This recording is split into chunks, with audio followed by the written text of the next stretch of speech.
Hi மக்களே, எல்லோரும் எப்படி இருக்கீங்க? நான் உங்கள் தோழி சைலஜா. உங்களுக்காக ஒரு சின்ன வீடியோ எடுத்திருக்கேன்.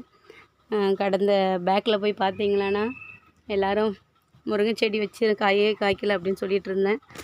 நம்ம ஃப்ரெண்ட்ஸுங்க எல்லோரும் கமெண்டில் சொல்லியிருந்தேங்க, அக்கா அது தேவையான சாம்பல் உரங்களெல்லாம் போடுங்க, மாட்டுச்சாணமெல்லாம் போடுங்க அப்படின்னு இருந்தீங்க. உங்களுடைய வார்த்தையின்படி கமெண்டில் படித்து எல்லா விஷயத்தையும் நான் ட்ரை பண்ணேன். இங்கே பாருங்க ஃப்ரெண்ட்ஸ், கொத்து கொத்தாக முருங்கைக்காய் காய்ச்சிருக்கு, மேலவெல்லாம் காய்ச்சிருக்கு. இதை விட ஒரு சின்ன அதிசயம் என்னென்னா, இப்போது செடிங்களுக்கெல்லாம் தண்ணி போடலான்னு வந்தேன் ஃப்ரெண்ட்ஸ். வந்தால் வாழை மரம் சாஞ்சிருந்தது, அதை நான் பார்க்கவே இல்லை. பார்த்தா மொத்தம் பழுத்திருக்கு ஃப்ரெண்ட்ஸ். பாருங்கள், நீங்கள் நினைப்பீங்க இது கட் பண்ணி கீழே விட்டுட்டு தான் வீடியோ எடுத்து அனுப்புகிறாங்க அப்படின்னு நினைப்பீங்க. இங்கே பாருங்க ஃப்ரெண்ட்ஸ், மரம் நீட்டாக இருக்கா, உடஞ்சிருக்கா கீழே. நான் மேலவே பார்த்துட்டு இருக்கேன், காய்க்கலையோ என்னமோ அப்படின்னு. காற்றடிச்சு மரம் முறிஞ்சி ரொம்ப தேறின பிறகு தானாக பழுத்துட்ருக்கு. உண்மையாக ஃப்ரெண்ட்ஸ், இயற்கைக்கு நம்ம எவ்வளோ விஷயத்த இயற்கை நம்மளுக்காக கொடுக்குது பாருங்கள் ஃப்ரெண்ட்ஸ். ஒரு செடியாச்சும் நம்ம இயற்கைக்கு நம்ம சமர்ப்பித்தோம்னா அது நம்மளுக்கு அளவில்லாத காய்கறிகளும் கனிகளும் கொடுக்குது ஃப்ரெண்ட்ஸ்.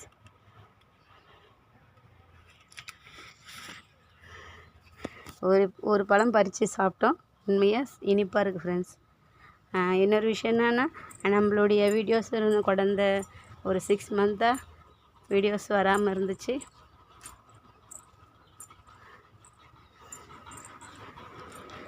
இப்போ மறுபடியும் உங்களுக்காக இந்த வீடியோஸ் எடுக்கணும்னு ஆசைப்பட்டேன் ஃப்ரெண்ட்ஸ். இங்கே பாருங்கள், ஆல்ரெடி செம்பருத்தி செடி பழைய பேக்கில் போய் பார்த்திங்கன்னா நிறைய செடிங்களை குறித்து, நம்ம விவசாயத்தை குறித்து, நம்ம கார்டன் ஏரியா குறித்து போட்டிருப்பேன் ஃப்ரெண்ட்ஸ்.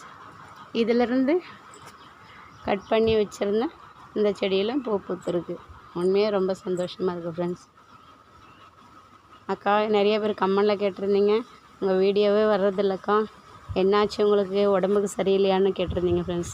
கேட்ட எல்லா நல்ல உள்ளங்களுக்காகவும் ரொம்ப ரொம்ப நன்றி ஃப்ரெண்ட்ஸ். உண்மையாக உடம்பு முடியாமல் சுச்சுவேஷனில் தான் இருந்தேன். இப்போது இந்த வீடியோ பார்த்த உடனே உங்களுக்கு எடுத்து போடணும்னு ஆசைப்பட்டேன். இந்த வாழை செடியோடது இங்கே பாருங்க ஃப்ரெண்ட்ஸ், பப்பாளி பழுத்திருக்கு, மாம்பழம் பழுத்திருக்கு, எல்லாம் பழுத்திருக்கு ஃப்ரெண்ட்ஸ். Thank you friends. பாருங்கள், வீடியோ பாருங்கள், ஷேர் பண்ணுங்கள், கமெண்ட் பண்ணுங்கள், சப்ஸ்கிரைப் பண்ணுங்கள் ஃப்ரெண்ட்ஸ். பாய்.